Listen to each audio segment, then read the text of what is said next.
Selamat pagi Mas Bayu. Selamat pagi Mbak Tiffany. Apa kabar Mas? Gimana tadi perjalanan ke sini? Apakah ada kendala? Alhamdulillah tadi perjalanannya lancar. Terus juga tadi saya diantar sama ayah Mbak. Baik, alhamdulillah ya Mas ya. Namun sebelumnya nih saya mau ngucapin makasih dulu sama Mas Bayu karena Mas Bayu bersedia untuk datang ke sesi kedua kita kali ini. Dan saya juga minta izin untuk nanti di saat kita mulai bercerita, Mas Bayu mulai bercerita, saya mungkin bisa mencatat poin-poin penting dari ceritanya ya Mas ya. Iya Mbak, boleh Mbak. Baik, Mas. Sebelumnya saya akan review dulu dari konseling sebelumnya. Nah, pada pertemuan pertama, Mas Bayu kan disuruh sama ayahnya untuk menemui saya, karena Mas Bayu bolos sekolah, dan hal ini tuh menyebabkan nilai akademis Mas Bayu jadi turun drastis ya, Mas ya. Gimana tuh, Mas, sekarang perkembangannya? Perkembangannya kurang baik sih Mbak. Jadi saya tuh terancam DO dari sekolah. Dan dari situ ayah saya tuh semakin marah gitu dengan saya. Dia marah besar sama saya Mbak. Wah, boleh diceritakan, Mas, apa yang menyebabkan kok bisa jadi seperti itu? Iya, jadi saya tuh awalnya 2 minggu setelah konseling, pada waktu itu tuh saya sudah mulai rajin ke sekolah lagi. Saya udah jarang bolos. Jadi kan saya juga ingin nunjukin ke ayah saya kalau saya tuh ada keinginan untuk berubah gitu loh Mbak. Tapi ya tetap aja ayah saya masih suka marah-marah karena nilai saya belum, mungkin dirasanya belum begitu bagus gitu ya. Dan sampai ayah saya tuh juga pernah ngomong kalau dia tuh malu gitu loh punya anak seperti saya Mbak. Wah, lalu gimana, Mas, perasaan Mas Bayu saat ayahnya berkata demikian? Saya mangkel sih pada waktu itu Mbak. Saya kan juga ini loh, saya tuh berusaha loh untuk berubah gitu kan. Tapi kenapa nggak dianggap ya sama ayah saya? Padahal kan saya juga bolos karena mencoba cari uang saku tambahan dari komunitas motor saya. Saya bisa jualan spare part motor, kan lumayan nih Mbak ya. Bisa nambah jajan, terus bisa untuk ditabung, terus nanti saya juga bisa beli handphone baru tanpa harus minta ke ayah juga kan itu. Jadi di sini saya lihat Mas Bayu merasa kecewa dan marah ya kepada ayahnya, padahal Mas Bayu itu punya niatan yang baik biar nggak ngerepotin orang tua, begitu ya Mas ya. Iya, benar banget Mbak. Saya kecewa sama ayah saya. Nah, kalau boleh tahu, apakah Mas Bayu pernah ada kejadian seperti ini nggak ya sebelumnya? Kejadian apa Mbak? Yang tentang bola sekolah ini. Iya Mas, betul. Oh, jadi pernah sih Mbak dulu waktu saya SMP. Nah, boleh diceritakan Mas gimana tuh kejadiannya waktu SMP? Iya, jadi kalau dulu pas SMP itu saya jualan kartu remi sama teman-teman saya. Terus dimarahin sama guru BP karena pernah bolos sampai seminggu berturut-turut waktu itu, sampai dipanggil orang tua juga pada waktu itu Mbak. Oh, begitu ya Mas ya. Dulu tuh apa ya Mas yang mendorong Mas Bayu jualan kartu dan sampai bolos di sekolah waktu SMP itu Mas? Dulu itu ceritanya pas lagi musim orang main kartu Mbak. Terus saya mikir, wah tak jualan aja Boyo. Jadi kan lumayan ya uangnya bisa buat jajan. Pada waktu itu saya mikirnya tuh seperti itu. Kemudian juga bisa buat beli sepatu baru. Dulu tuh saya pengen beli sepatu futsal Mbak ceritanya. Hmm. Jadi saya terus coba apa ya, dari jualan kartu itu saya bolos karena teman-teman yang dari luar sekolah itu banyak yang beli kartu ke saya gitu loh Mbak, lewat saya gitu loh. Jadi ya ketemunya mau nggak mau harus di luar sekolah karena nggak satu sekolahan, mereka dari luar sekolahan Mbak. Baik. Nah, di sini tuh saya lihat Mas Bayu pintar loh melihat peluang bisnis dan juga Mas Bayu punya banyak teman gitu. Jadi Mas Bayu bisa jualan sampai keluar sekolah gitu ya Mas ya. Iya mungkin ya Mbak ya. Saya tuh juga emang pengen sih punya cita-cita kalau nanti tuh punya usaha sendiri kalau udah lulus sekolah. Tapi ya itu tadi kenapa ayah saya malah marahin saya berjualan ya. Padahal kan saya apa ya, saya tuh merasa kalau itu tuh hal yang positif gitu loh Mbak. Lagian saya juga nggak terlibat kriminal kok. Hmm. Baik. Nah, dari ceritanya Mas Bayu nih ya, Saya perhatikan tuh Mas Bayu jualan dengan tujuan untuk membeli barang yang diinginkan tanpa meminta ke orang tua gitu. Kalau boleh tahu Mas, apa yang membuat Mas Bayu nggak mau minta ke orang tua ya? Apa ya? Mungkin karena saya tuh nggak terbiasa gitu ya Mbak minta ke ayah. Dulu pernah sih kalau diminta juga paling ngomongnya besok, besok, besok, besok aja terus gitu kan. Jadi dia tuh selalu bersyarat gitu. Contohnya ya kayak kalau saya minta apa-apa itu harus nilainya bagus dulu nanti baru dibeliin. Dia bilang gitu. Nah giliran nilai saya bagus, tetap aja nggak dibeliin. Jadi ya udah saya cari uang sendiri aja buat beli barang yang saya inginkan. Baik, sepertinya Mas Bayu merasa ini ya, merasa kecewa dengan ayahnya juga karena merasa ayahnya tuh nggak bisa nepatin omongannya gitu ya Mas ya?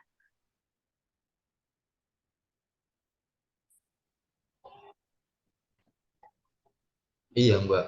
Padahal kan saya juga pengen banggain ayah saya dengan dapat nilai yang bagus di sekolah dan bisa jadi orang yang mandiri dengan bisa beli handphone sendiri gitu kan. Baik Mas, dari cerita Mas Bayu, saya paham juga bahwa Mas Bayu itu punya keinginan yang sangat baik. Mas Bayu ingin membanggakan orang tuanya, pengen juga bisa jadi pengusaha nantinya kalau udah lulus sekolah. Tapi untuk saat ini Mas Bayu juga malah sering bolos sekolah yang menyebabkan hampir di DO dari sekolah. Lalu kira-kira gimana ya Mas ya tentang pandangan Mas Bayu tentang hal ini? Iya juga sih. Jadi menurut saya ini juga uh, tidak sesuai dengan apa yang saya inginkan sebenarnya. Tapi ya gimana ya, ayah saya kan juga kayak nggak peduli gitu kan Mbak ke saya mau sekolah atau enggak, ya bodo amat gitulah. Menurut saya dia tuh kayak gitu. Saya nilainya bagus juga biasa aja tuh responnya. Jadi ya saya males gitu sih Mbak. Baik, Mas Bayu. Saya mengerti apa yang Mas Bayu rasakan. Nah, melihat dari cerita ini, sikap ayah yang cuek, yang gak konsekuen dengan omongannya, membuat Mas Bayu itu merasa kecewa dan sedih. Sehingga Mas Bayu jadi bersikap gak peduli dengan nilai akademisnya di sekolah. Dan Mas Bayu juga jadi sering bolos sekolah karena merasa kurang diperhatikan dan kurang mendapatkan apresiasi dari si ayah. Gitu, Mas. Oh, gitu ya Mbak. Jadi perilaku saya yang seperti ini karena ada kaitannya dengan sikap ayah yang tidak mengapresiasi prestasi yang telah saya capai ya. Lalu kira-kira apa yang bisa saya lakukan ya Mbak? Nah, apakah Mas Bayu pernah memberitahukan ke ayah tentang perasaannya Mas Bayu, tentang harapan dan cita-cita Mas Bayu begitu? Belum sih Mbak, saya tuh malu loh kalau mau bicara tentang perasaan saya ke ayah. Nah, mungkin Mas Bayu boleh dicoba tuh untuk lebih terbuka ke ayah. Hal ini bisa dimulai dengan cerita dulu tentang cita-cita Mas Bayu yang pengen jadi pengusaha, terus tentang harapan Mas Bayu yang pengen banggain orang tua dengan cara bisa jadi orang yang mandiri, bisa gak ngerepotin orang tua kalau misalnya pengen sesuatu, bisa berprestasi juga di sekolah, begitu Mas. Jadi ayahnya tuh jadi tahu gitu Mas, niat baiknya Mas Bayu ini. Begitu. Tapi ayah saya kan galak Mbak. Saya juga selain malu, saya juga merasa takut loh. Baik, nah persepsi bahwa ayah galak kan karena sikapnya ayah yang sering marah-marah ya kepada Mas Bayu. Nah hal ini kan disebabkan karena Mas Bayu hampir di DO dari sekolah. Nah ya, jadi ayahnya tuh juga mungkin merasa kecewa ya terhadap Mas Bayu gitu. Nah menurut Mas Bayu, jika Mas Bayu tetap bolos sekolah kayak gini, kira-kira apa yang akan terjadi? Ya pasti saya akan di DO sih Mbak. Kalau kayak gini terus. Dan ayah saya juga akan semakin kecewa sama saya. Baik, lalu kira-kira apa Mas perubahan yang bisa dilakukan oleh Mas Bayu dalam situasi seperti ini? Hmm, mungkin saya harus mulai disiplin lagi sekolahnya ya Mbak. Agar nilai saya juga bisa bagus, absensi saya juga bisa bagus, dan yang pasti nanti saya bisa lulus sekolah juga. Iya Mas, betul sekali. Dengan gitu juga Mas bisa nanti melanjutkan ke jenjang pendidikan yang lebih tinggi, bisa berkuliah, terus Masnya bisa mencapai cita-cita Mas Bayu untuk jadi pengusaha nantinya Mas. Nah, nanti kan kalau dari akademisnya Mas Bayu sudah kembali baik, nah situasinya juga lebih kondusif. Di situ nanti Mas Bayu boleh tuh mulai mencoba terbuka ke ayah, karena kan mungkin ayah udah nggak marah-marah lagi kan. Jadi Mas Bayu mulai terbuka, mulai menceritakan harapan Mas Bayu, keinginan, dan juga pengen buat bangga ayahnya gitu Mas. Jadi harapannya tuh supaya nanti hubungan Mas Bayu dengan ayah tuh bisa jadi lebih baik begitu.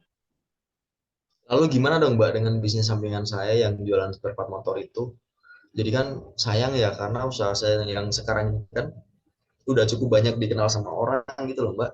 Teman-teman motor saya juga pasti nyarinya ke saya gitu, nggak ke orang lain. Baik, Mas. Memang bisnis Mas Bayu itu yang udah dirintis dari sekarang tuh cukup berpotensi ya untuk ke depannya. Namun menurut Mas Bayu, antara sekolah dan usaha di usia Mas Bayu yang sekarang, kira-kira mana ya yang lebih prioritas gitu, Mas? Menurut saya ya sekolah dulu sih Mbak.